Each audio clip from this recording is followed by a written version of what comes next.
Hello friends, welcome back to my channel. मैं शिखा। आज आपको मैंने लास्ट वीडियो में pair of linear equation in two variable का इंट्रोडक्शन पार्ट दिया था। आज मैं आपको एनसीईआरटी की एक्सरसाइज 3.1 का फर्स्ट क्वेश्चन कराऊंगी। Aftab tell his daughter 7 years ago, I was 7 times as old as you were then. Also, 3 years from now, I shall be 3 times as old as you will be. Represent this situation algebraically and graphically. तो इस question में क्या था? इस question में आफ्ताब अपनी daughter से कह रहा है 7 years ago, 7 साल पहले मैं उसकी एज का 7 times था। ऑल्सो, तो पहले हम इतना समझते हैं। 7 साल पहले यानी कि अगर मैं एट प्रेजेंट 20 years की हूँ तो 7 साल पहले मैं कितनी होंगी? आप 20 में से 7 माइनस करेंगे तो आप आगे 13 years के होंगे। तो सबसे पहले ऐसे क्वेश्चंस में हमको प्रेजेंट एज माननी पड़ती है। तो मैं आफ्ताब की प्रेजेंट एज मान लेती हूँ। Let present age of Aftab equals to x year and present age of his daughter equals to y year। अगर मैं 7 years ago कहूँ तो 7 साल पहले आफ्ताब की एज क्या होगी? Aftab age 7 years ago equals to x minus 7 होगी। और उसकी डॉटर की एज 7 साल पहले क्या होगी? And his daughters as 7 years ago वो हो जाएगी आपकी y माइनस 7। क्यों किया मैंने माइनस? क्योंकि ये 7 साल पहले की एज है और मैंने उसकी प्रेजेंट एज से 7 साल माइनस कर दिए। ऐसा ही मैंने उसकी डॉटर की एज में किया कि उसकी प्रेजेंट एज से मैंने 7 साल माइनस कर दिए। अब अकॉर्डिंग टू क्वेश्चन के अकॉर्डिंग क्या कह रहा है कि 7 साल पहले मैं उसकी एज का 7 times था। तो देखो क्वेश्चन में ये कह रहा है कि मैं उसकी एज का 7 times था, तो मैं यहाँ पर आफ्ताब की एज के साथ 7 का मल्टीपल नहीं कर सकती। क्यों नहीं कर सकती? क्योंकि अगर मानो आफ्ताब की एज 40 है और मैं 40 से 7 का मल्टीप्लाई करूंगी तो बहुत ज़्यादा एज हो जाएगी। इस चक्कर में हम क्या करेंगे? लीनियर इक्वेशन क्या होगा कि दोनों तरफ से LHS RHS के इक्वल होना चाहिए, बैलेंस होना चाहिए। इसीलिए मैं क्या करूँगी, जो आफ्ताब की एज है 7 साल पहले, तो x minus 7 is equals to 7 times of y minus 7 कर दूंगी। इससे क्या होगा? ये बैलेंस हो जाएगी इक्वेशन। फिर इसको हम सॉल्व करते हैं। तो मैंने वेरिएबल्स को एक साइड ले लिया और आपके कांस्टेंट्स को एक साइड ले लिया। तो मेरी इक्वेशन कुछ इस तरह की बन गई। ये इक्वेशन 1। अब इस इक्वेशन को, ये एल्जेब्रिकली फॉर्म है, इसी को अब हम क्या करते हैं, सेकंड पार्ट देखते हैं।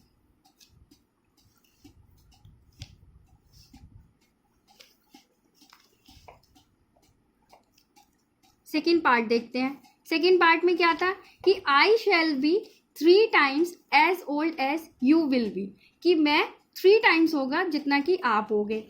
तो सबसे पहले, लेकिन ये जो एज है वो आज से 3 साल बाद की है।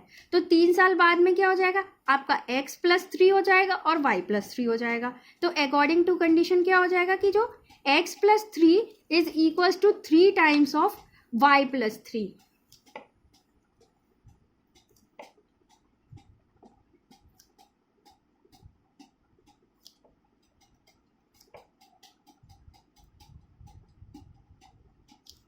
ये इक्वेशन सेकेंड हो गई। ठीक है, अब हम इस इक्वेशन को जब हम, ये दोनों जो पार्ट हैं वो आपके एल्जेब्रिकली रिप्रेजेंटेशन है। अब हम इसको ग्राफिकली दिखाएंगे। ग्राफिकली दिखाने के लिए हम क्या करेंगे, ये जो इक्वेशंस है इनको हम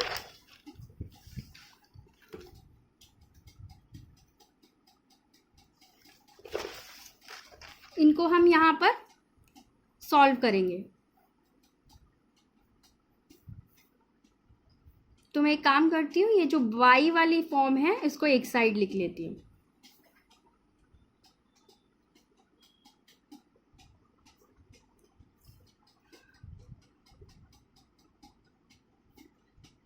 यहाँ से मैंने माइनस कॉमन ले लिया है।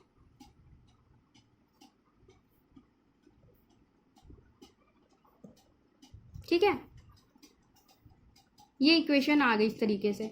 अब मैं इसमें x की वैल्यू पुट करूँगी तो मुझे y की वैल्यू आएगी ग्राफ प्लॉट करने के लिए। तो x की आप इसमें 2 वैल्यू रखेंगे तो सफिशिएंट है। तो x की वैल्यू मैंने 0 पुट करी तो y क्या आएगा 6।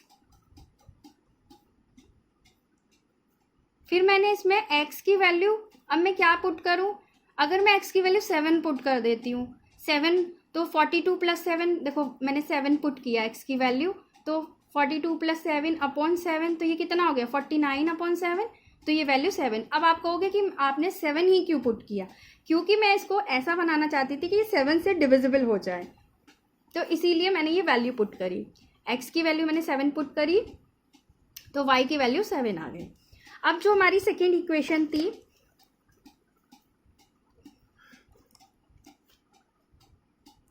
हमारी सेकेंड इक्वेशन थी x minus 3y equals to 6। अब इसमें मैंने x के टर्म में ही इसको लिख लेती हूँ,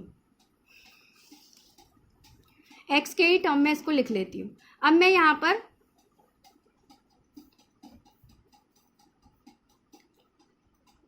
अब जैसे मैंने y की वैल्यू मैंने 0 पुट कर दी तो x की वैल्यू मेरे पास 6 आ गई।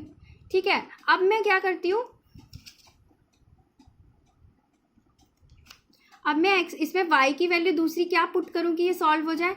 तो अगर मैंने y की वैल्यू फॉर एग्जांपल 1 पुट कर देती हूँ तो मेरे पास x की वैल्यू यहाँ पर 9 आ गई।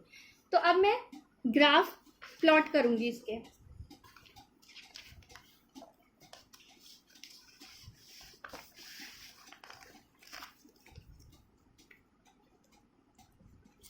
तो मैं चेक करूँगी, ये जो होती है वो x एक्सिस होती है, ये जो होती है वो y एक्सिस होती है। आपको पता है हॉरिजॉन्टल और वर्टिकल्स। ठीक है, तो वो जो वैल्यू थी उसकी जो मैक्सिमम वैल्यू थी वो थी आपकी x की वैल्यू, x की जो मिनिमम वैल्यू थी वो 0 थी और मैक्सिमम 7 थी। तो देखो मैं यहाँ पर ऐसे पॉइंट्स प्लॉट कर लेती हूँ, 1 2 3 4 5 6 7। ऐसे ही उधर जो y की जो वैल्यू थी वो थी आपकी मैक्सिमम वैल्यू 7 थी। तो 1 2 3 4 5 6 7। ठीक है, अब मेरा पहला जो पॉइंट था वो था 0,6। तो 0 x एक्सिस पे ये, y एक्सिस पे ये, तो 0,6 ये वाला पॉइंट हो गया। अब उसके बाद आप देखेंगे मेरा था x था 7 और y था 7। ठीक है, अब मेरे ये 2 पॉइंट्स आ गए। अब मैं इनको ज्वाइन कर दूंगी।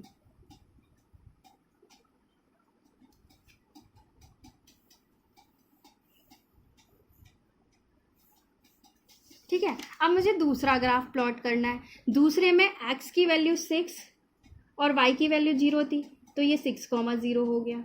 ठीक है, अब इसमें थी x की वैल्यू 9 है, तो मुझे एक और पॉइंट लेने पड़ेंगे। x की वैल्यू 9 और y की वैल्यू 1। ठीक है, तो ये कुछ पॉइंट इस तरीके से ये पॉइंट बन जाएगा।